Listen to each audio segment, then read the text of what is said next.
L'idée était tellement évidente que personne n'y avait pensé, sauf lui. Thierry Ditch a ouvert il y a peu une enseigne qui manquait au paysage de la capitale franc-comtoise. Il a en effet réuni en un seul point de vente une gamme quasi exhaustive de produits régionaux, un concept qui a de doux et beaux jours devant lui. Laurent Ducrozet, Mathias Garnier. Pour les enfants, cela ressemble encore à un jouet, mais pour son propriétaire, c'est déjà du marketing. Et à l'intérieur de la vaste boutique, on peut trouver des milliers de produits fabriqués en Franche-Comté. Chaque jour, on assiste même à un défilé du savoir-faire de la région, un concept unique, et c'est cet homme qui en a eu l'idée. Il y a bien sûr les grillotines, les framboisines, c'est vraiment des produits qui sont très demandés. Thierry Ditch, nous l'avions rencontré en 2009, lorsqu'il travaillait pour un géant de la grande distribution, le groupe Carrefour. Depuis, il a tout plaqué pour monter sa petite entreprise. Oh, oui. Bonjour, monsieur. Jean-Pierre Roger. Nous on se connaît. Et chez lui, les producteurs petits ou grands sont les bienvenus. Je trouve qu'il y a plein de noix dans la région, autour de Salins, Port-l'Aîné, Marnot, Arbois. Avec mon ami, on ramasse les noix, on les décortique et on fait donc cette fameuse huile de noix qui pour la santé est une des meilleures huiles. Des producteurs, des créateurs, il y en a des centaines dans la région. Alors l'ancien cadre de Carrefour entend bien leur faire profiter de son expérience professionnelle. Moi je suis en relation presque de partage avec mes clients. Ils viennent, ils ont envie de quelque chose, je leur propose, je leur fais déguster, on fait énormément de dégustations. Et justement ce contact-là, on ne peut pas l'imaginer à cette échelle-là dans une grande surface. En plus, mes producteurs n'ont très souvent pas la structure pour pouvoir fournir un hyper. Il y a le fournisseur de noix, il m'a livré 3,5 kg de noix. Et nous, on ne veut pas non plus faire du mass market. Un commerçant qui ne se contente pas de distribuer les produits des autres. Il vient de passer un accord avec l'école des industries laitières pour vendre du lait bio. Bonjour Thierry. Ouais, très bien, merci. Ah bah tu les as reçus alors? Oui. Bien. Et c'est vrai que pour l'instant, on n'avait pas du tout ce marché-là et pas forcément l'intention de le faire. Mais c'est vrai que il est perspicace Thierry et du coup il nous a emmenés dans cette aventure.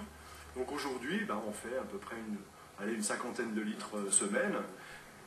Thierry Ditch est sûr de son concept.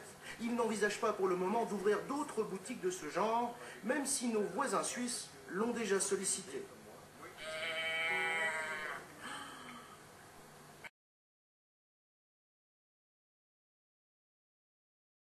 Une façon d'en venir à vous, car vous êtes, alors vous avez fait toute une grande partie de votre carrière dans la grande distribution. Tout à fait, oui. J'ai fait ça pendant 15 ans, voilà. Et donc j'étais complètement partie prenante et c'est vrai qu'on était dans un phénomène de grande distribution. On avait comme mission de nourrir effectivement beaucoup de monde et on a été dans du mass market, donc dans du très gros volume. C'est ça. Et aujourd'hui, on a quand même la chance d'avoir une grosse prise de conscience de la part de tous nos consommateurs et ils veulent maintenant pouvoir s'approprier ce qu'ils consomment. Alors ce qui vous a donné l'idée d'abandonner la grande distribution, filer votre dème comme on dit, non? C'est ça? Voilà, exactement. Et d'avoir une belle idée. Expliquez-nous l'idée que vous avez eue. L'idée c'était, il y avait vraiment cette attente qui était très importante de la part des consommateurs de pouvoir retrouver des produits vraiment tout proches de chez eux, des gens qu'ils connaissent, des fois des vaches qu'ils ont vues dans le pré avant, de savoir que ces vaches-là elles produisent du lait, nous de pouvoir le proposer en direct du producteur. Donc on a décidé de créer un magasin qui regroupe sous le même toit l'intégralité de l'offre franc-comtoise. Alors c'est presque une grande surface, pas tout à fait, mais... J'aime pas tellement ce terme, c'est parce que c'est grand. C'est une grande petite boutique. Voilà, c'est une grande petite boutique, mais ça reste une petite boutique. On a beaucoup de proximité avec nos clients. Installés à Besançon. Et donc là, alors, le concept c'est 100% franc-comtois. 100% franc-comtois. Et on a voulu être exhaustif dans l'offre, c'est-à-dire qu'on a 2500, 2600 références de produits uniquement franc-comtois et avec chaque fois des producteurs derrière ces produits. Ce qui est important, c'est pouvoir dire à nos clients, on connaît le producteur, on sait comment il travaille, on sait aussi comment il a élevé ses animaux, comment il produit sa charcuterie, comment il fait le fromage. Donc vous les avez identifiés, vous êtes allé à leur rencontre, vous avez visité des exploitations, etc. C'est un travail qu'on a fait avant d'ouvrir. On a mis pratiquement 6 mois à aller visiter 80 exploitations, de définir avec eux un petit peu ce qu'attendaient nos clients pour pouvoir leur proposer le jour J de l'ouverture un magasin attrayant, qui soit sympathique, convivial et avec les produits qu'ils attendaient véritablement au centre-ville de Besançon. C'était ça qui était important. Voilà, donc vous surfez sur cette tendance qu'on évoquait avec Sébastien Février à l'instant. C'est une sorte de pied de nez finalement à la mondialisation, tout ça, non? Oui, je pense que c'est une alternative. Il n'y a pas de solution unique. On ne peut pas dire, voilà, la solution pour faire manger tout le monde, c'est faire uniquement du local. C'est pas possible aujourd'hui. Mais par contre, la multiplicité de l'offre, et puis un petit peu ce qu'on propose nous, c'est de proposer à chaque fois des alternatives différentes.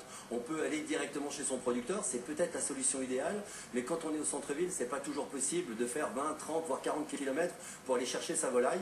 Nous, on propose au centre-ville d'être un petit peu le relais. Et on a voulu aussi être le relais de plusieurs producteurs. On essaye d'avoir différentes offres. On a plusieurs sortes de chaque saucisse, de chaque fromage, pour que les gens puissent choisir en connaissance de cause, mais ils choisissent. Alors, est-ce que vous connaissiez Sébastien? Même pas du tout. On a fait la connaissance, ce soir. Voilà, ce soir, il y a peut-être 10 minutes, un quart d'heure de ça, mais c'est exactement l'esprit qu'on recherche. C'est-à-dire qu'il y a une véritable... Alors, c'est ce genre de producteur que voilà, vous pouvez vous distribuer sans problème. Ce sera vraiment avec plaisir. Et surtout qu'il a cette démarche-là. C'est-à-dire qu'il m'a parlé produit, il m'a dit, voilà, je suis amoureux de mes escargots, ils sont comme ça, c'est telle variété, et jusqu'au bout du produit, il va. Et puis ça, c'est vraiment ce que nous, on recherche. Moi, en tant que relais, mais c'est ce qu'attendent nos clients. C'est-à-dire qu'ils veulent aujourd'hui pouvoir acheter des produits authentiques, vrais, avec une vraie démarche derrière. Quoi. Et puis il en veut, hein, Sébastien. Il est c'est extraordinaire. Il y a une pêche dans 30 ans, et vous avez fait connaissance, c'est parfait. Merci beaucoup, M. Lidich, pour ce témoignage. Et merci, Sébastien, de nous avoir